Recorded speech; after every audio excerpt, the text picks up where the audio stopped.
Amigos, ¿cómo están? Bienvenidos a Informe Semanal, un espacio que presenta los mejores reportajes y notas del equipo periodístico del Canal del Congreso. Empezamos la presente edición con un informe preparado por nuestra compañera Cosette Guevara sobre la situación de emergencia en el Callao, a raíz del elevado índice de criminalidad que se vive en las calles de este puerto. Veamos. Una prórroga más del estado de emergencia en el Callao acaba de promulgar el Ejecutivo. Se trata de la tercera ampliación luego de que en diciembre pasado se iniciara la medida excepcional ante el alto índice de crímenes en el primer puerto.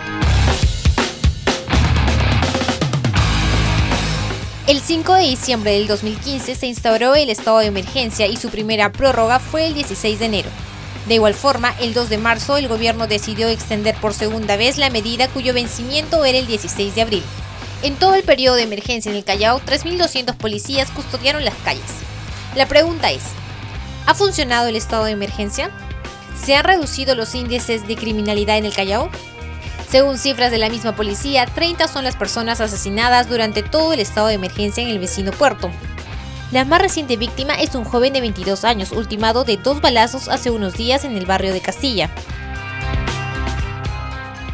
Los problemas vinculados al origen de la seguridad, que son problemas básicamente sociales, problemas de ineficacia del aparato estatal, se resuelven en 60 días, se resuelven en 120 días. Entonces son paliativos. Y lo otro es que se quiere asociar muy fácilmente una situación, un estado de emergencia con presencia policial. Hay una acción que todavía sigue siendo pálida frente a la dimensión del problema. Para Wilson Hernández, especialista en temas de seguridad de la Universidad de Lima, acciones como la declaración de emergencia no son las mejores para un país democrático, pues conlleva a suspender algunos derechos constitucionales. El estado de emergencia es una situación excepcional y se debería aplicar para casos verdaderamente excepcionales, porque implica, uno, la restricción de determinadas libertades, implica, dos, que el ejército tome un rol en el orden interno que no tiene, y tres, implica generar un desbalance en el costo y el beneficio de delinquir. ¿Qué es esto? Los delincuentes evalúan si es más fácil o menos fácil delinquir. El costo de ser atrapado en buena cuenta aumenta. Entonces, yo dejo de hacerlo. Pero el tema es que dejo de hacerlo momentáneamente. Mientras esté la policía o el ejército, lo hago. Y una vez que se vaya, yo entiendo que tengo que recuperar el tiempo perdido y por tanto ese costo, que era alto, ahora es muy bajo porque ya no está la policía y puede haber un efecto rebote. Para el ex jefe de Dinandro y ex ministro del Interior, Miguel Hidalgo, el problema va más allá del tema policial. El problema de la delincuencia en el Perú no es un problema de policías y ladrones, ni este tipo de medidas. Por lo tanto, creo que el estado de emergencia como tal no soluciona el problema de la criminalidad desde el fondo. El problema de la delincuencia en el Perú tiene que tener pues una política, como dije, donde la parte preventiva es fundamental y donde el sistema carcelario tiene que contribuir con un régimen carcelario pues bien ordenado, sin corrupción. Todo este paquete, todo este conjunto de actores que tienen que ver con la lucha contra la inseguridad tiene que encontrarse debidamente articulado. Hay quienes plantean como medida complementaria la declaratoria de emergencia en el Callao, la intervención de tropas de la Marina de Guerra en calles como medida disuasiva.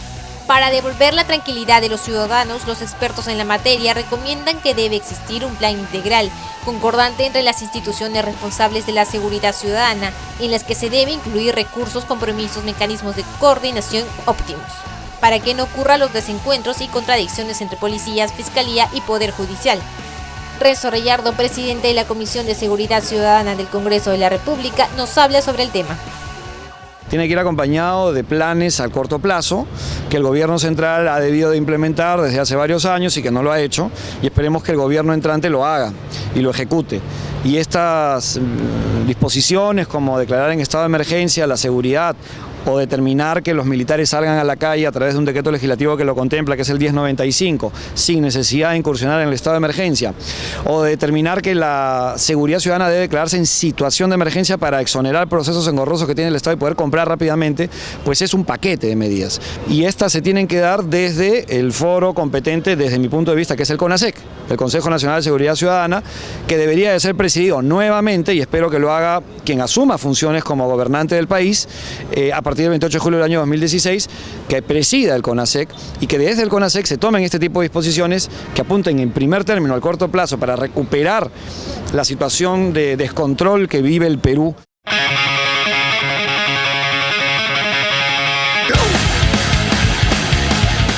Pero el estado de emergencia en el Callao ha generado problemas de inseguridad en otros distritos aledaños como San Martín de Porres, cuyo alcalde ha solicitado al gobierno declarar también en emergencia su jurisdicción. Pedidos similares han hecho los burgomaestres de San Juan de Miraflores y Lurigancho, los más grandes de la capital. ¿Es necesario declarar en estado de emergencia Lima? Yo creo que sí. Con los policías no se hace nada. Ya han declarado en emergencia el Callao, acá en Lima, todo, pero dicen está de emergencia, pero los crímenes siguen ocurriendo. Definitivamente no. Como le digo, el problema está en las casas, en los hogares. Yo creo que sí. Se eliminan las garantías personales y la policía tiene carta abierta para intervenir cualquier domicilio donde están los ladrones.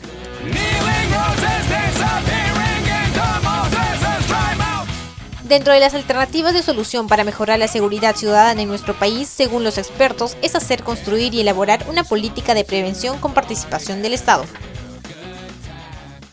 Pero fundamentalmente se tiene que trabajar en 3 campos principales, que es la prevención, una participación del Estado para tratar a jóvenes en riesgo que provienen de hogares monoparentales, de hogares disfuncionales, que crecen en condiciones sociales difíciles, adversas, que son pájaros fruteros, que son pandilleros, que son barras bravas, y de ahí hay un paso para ser delincuentes ya ranqueados. Entonces, ¿qué está haciendo el Estado?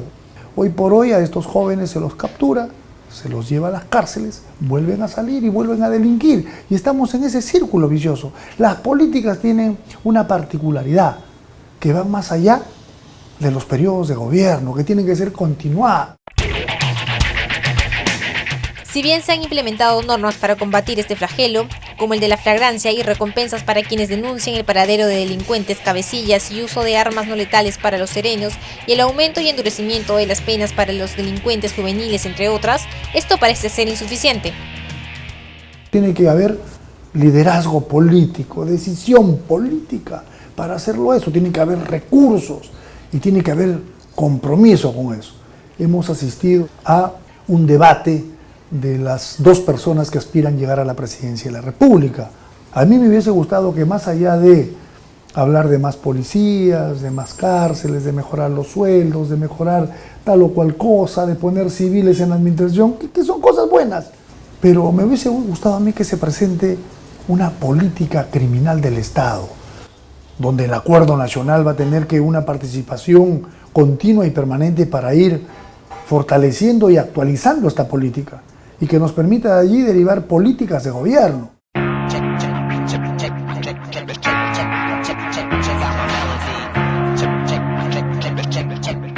Para que la inseguridad deje de ser la noticia del día a día, hay que tener en cuenta que la solución al problema no solo le compete al Estado, sino que se requiere la participación de la sociedad civil para mejorar los altos índices de percepción de inseguridad y miedo.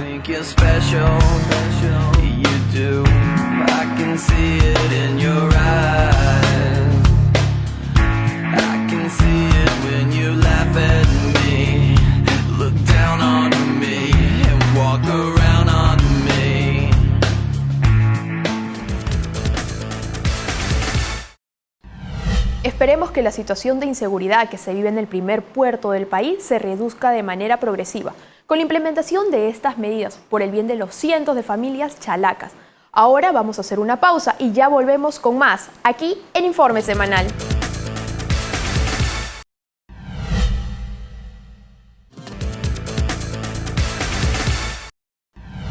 Un innovador proyecto de limpieza en Lima utiliza, aunque usted no lo crea, a los gallinazos. Esas aves carroñeras que pululan en diversas partes de la ciudad. ¿En qué consiste su labor? pues detectar los focos de basura en la capital. Y los primeros resultados confirman una realidad abrumadora. Lima no tiene ningún control sobre sus desechos. Sepa más de este estudio y qué papel juegan las municipalidades para detener esto, en el informe preparado por Perla Villanueva.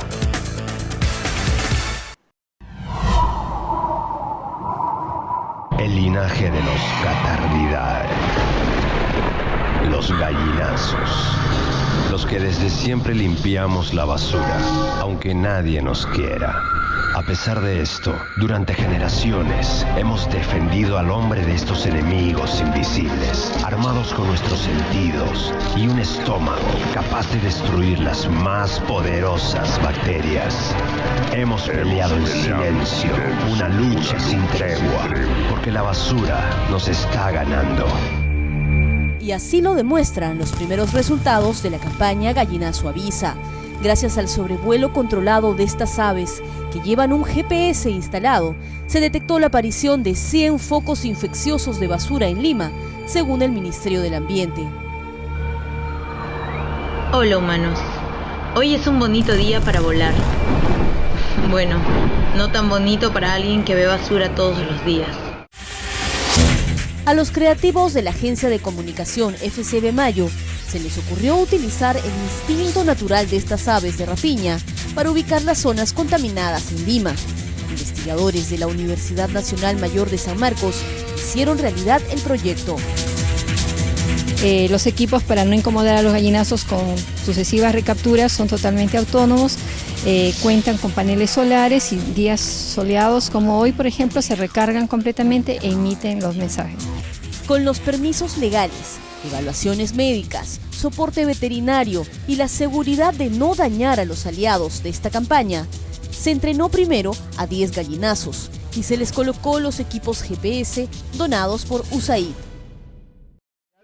Es una marca que nos va a ayudar a identificar cuál es el ave con la cual estamos trabajando, porque si yo libero un ave y tengo 100 gallinazos, va a ser imposible que sepa cuál fue el que yo liberé.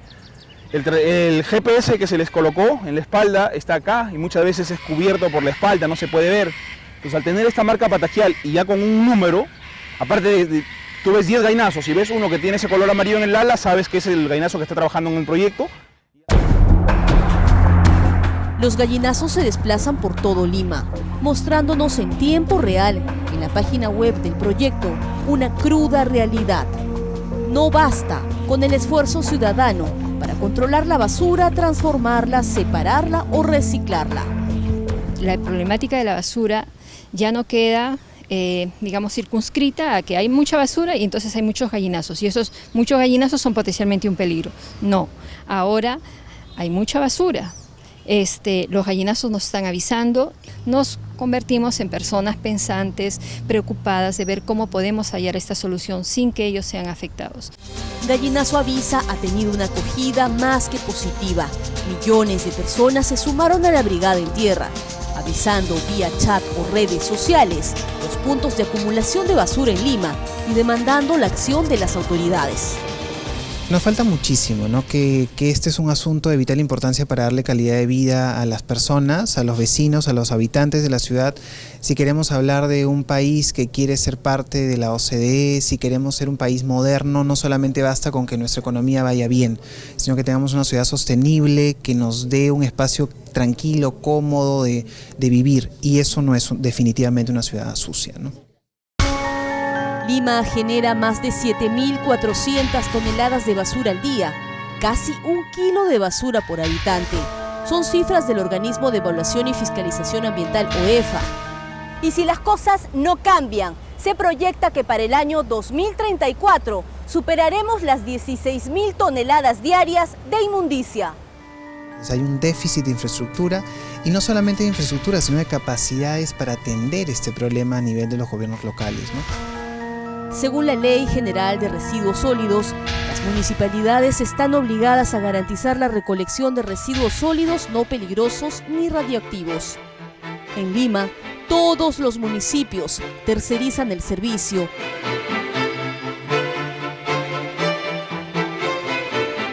El 50% es basura orgánica, el 10% es plástico y en menor escala el cartón, el papel, el vidrio, latas y chatarra. Según el Plan Integral de Gestión Ambiental de Residuos Sólidos de la Municipalidad de Lima, el 86% de basura es trasladada a los 4 rellenos de Lima y Callao. El destino final del 14% restante es la calle o alguno de los 29 botaderos informales de la capital. La OEFA pide facultades para sancionar a los municipios que no cumplan con el control de la basura. Es un proyecto que todavía estamos trabajando internamente, que va a ser oportunamente presentado al Congreso de la República, para que tengamos esa posibilidad, repito, de que la autoridad administrativa rectora en materia de fiscalización ambiental pueda directamente sancionar ese tipo de incumplimiento. Incumplimiento que en estos últimos 2 meses el Escuadrón de Gallinazos ha puesto al descubierto, mostrándonos la cara más fea de Lima. Pronto Samuel alzará vuelo para traer más información, útil para las gestiones municipales. Esta vez llevará consigo una diminuta cámara de video. La cámara en ellos se le va a colocar en esta parte, bajo su buche, en esta parte de acá, se le haría un arnés con un material especial de teflón que no le haga ningún daño al animalito, es especial, y se debería de colocar una base. El arnés o chaleco va a estar puesto siempre en el ave, eso lo va a mantener, solamente la cámara se instalaría cuando se quiera filmar y se retiraría una vez que termina la filmación, ¿no? Muy bien, Samuel. Vamos, arriba. Eso es, muy bien. Es una oportunidad por los municipios saber dónde están los focos de basura y actuar como municipio. Estas discretas aves seguirán haciendo su trabajo, rastrear como nadie la basura en Lima. Además, esta campaña aportará a la investigación sobre los hábitos de los gallinazos en el Perú. Si no existieran los catártidos, que es una estrategia de vida muy extrema en la naturaleza, en el mundo en general a lo largo de los años hubiera tenido cadáveres ahí siguiendo una sucesión de descomposición, y ellos eliminan esa materia y por lo tanto nos protegen de la proliferación de bacterias o virus que podrían ser para nosotros más nocivos, ¿no? Los gallinazos Visa no va a morir, vamos a seguir con la campaña porque cuando hay tanto interés de los ciudadanos. La lucha recién comienza. Ustedes en la tierra, nosotros en el cielo.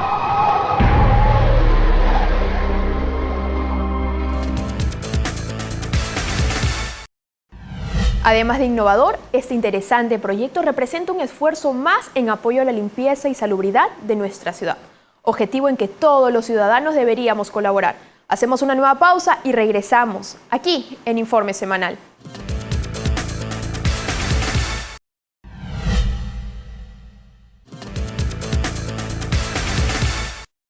Considerado entre los camposantos más interesantes del mundo, al igual que el Centennial Park de Adelaide en Australia y el Highgate de Londres, el Museo Cementerio Presbítero Maestro de Lima es un lugar de visita obligada. En sus tumbas y mausoleos se encuentran presidentes, literatos, poetas, médicos, militares, héroes de guerra y mujeres ilustres, que marcaron la historia del Perú en los siglos XIX y XX. Esta semana el Camposanto estuvo de aniversario y nuestra compañera Cosette Guevara nos presenta un informe al respecto. Veamos.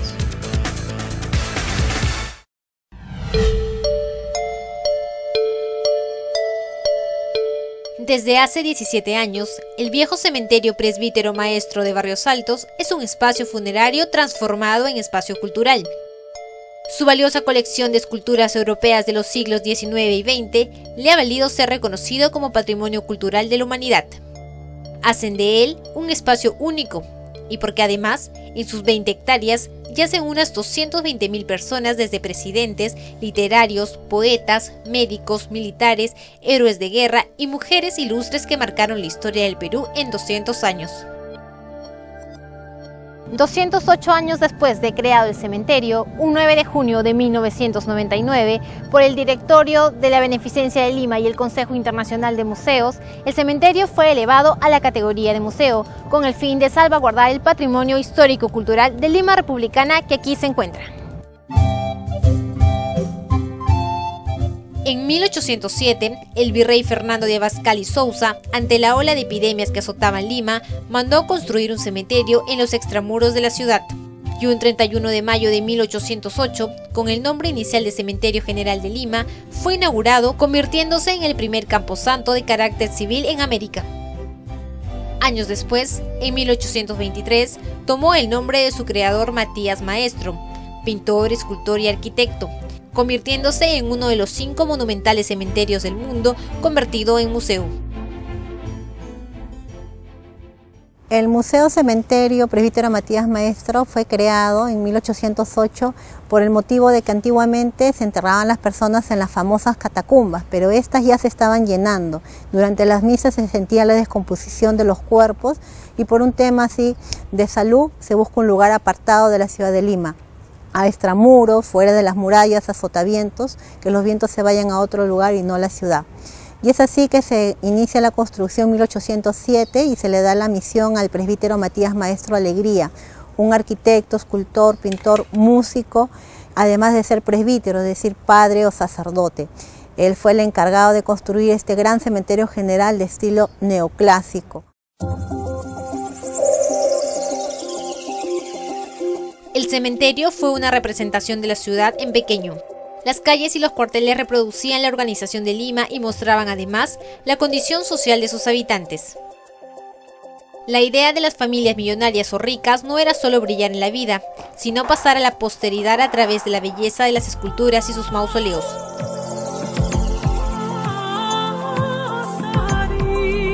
Los menos favorecidos económicamente eran sepultados en nichos de los cuarteles y el resto a las fosas comunes. El cementerio tiene 20 hectáreas, 6 puertas y 220.000 personas enterradas aproximadamente. En el año 72 se convierte en monumento histórico por el valor cultural de sus esculturas, que son 766, y por el valor histórico de sus personajes. Tenemos toda la historia del Perú, presidentes, militares, historiadores, médicos, filántropos. Y es así que también este cementerio es uno de los más importantes a nivel internacional. En la lista de los personajes enterrados en este inmenso museo figuran expresidentes como José de la Riva Agüero, Manuel Pardo de Lavalle, Augusto Beleguía, Nicolás de Piérola y Luis Miguel Sánchez Cerro, entre otros. Literatos y poetas como Ricardo Palma, Abraham Valdelomar. Políticos como José Carlos Mariátegui y Manuel González Prada, autor de los famosos discursos en el Politeama y el libro Horas de Lucha.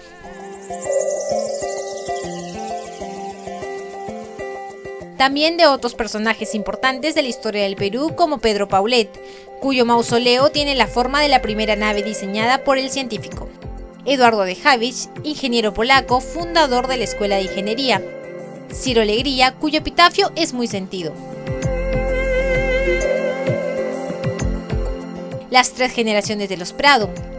José Santos Chocano, el cantor de América, el único enterrado de pie.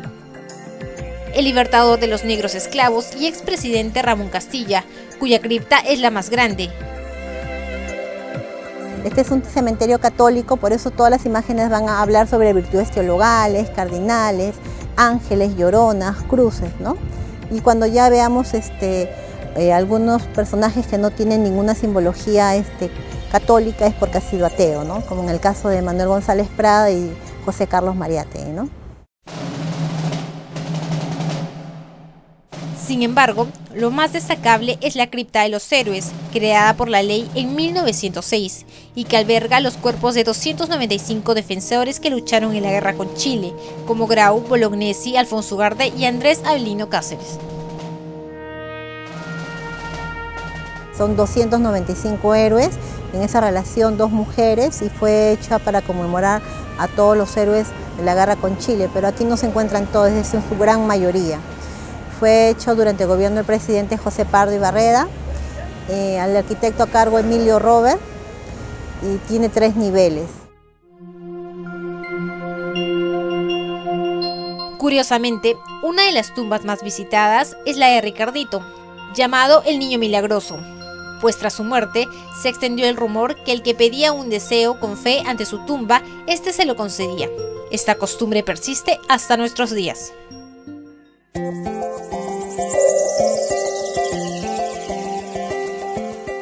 Actualmente, la Beneficencia Pública de Lima ofrece visitas nocturnas guiadas 2 veces al mes. Estas han sido denominadas Noches de Luna Llena, consistentes en un recorrido donde se narra la historia de los ilustres personajes que se encuentran enterrados allí.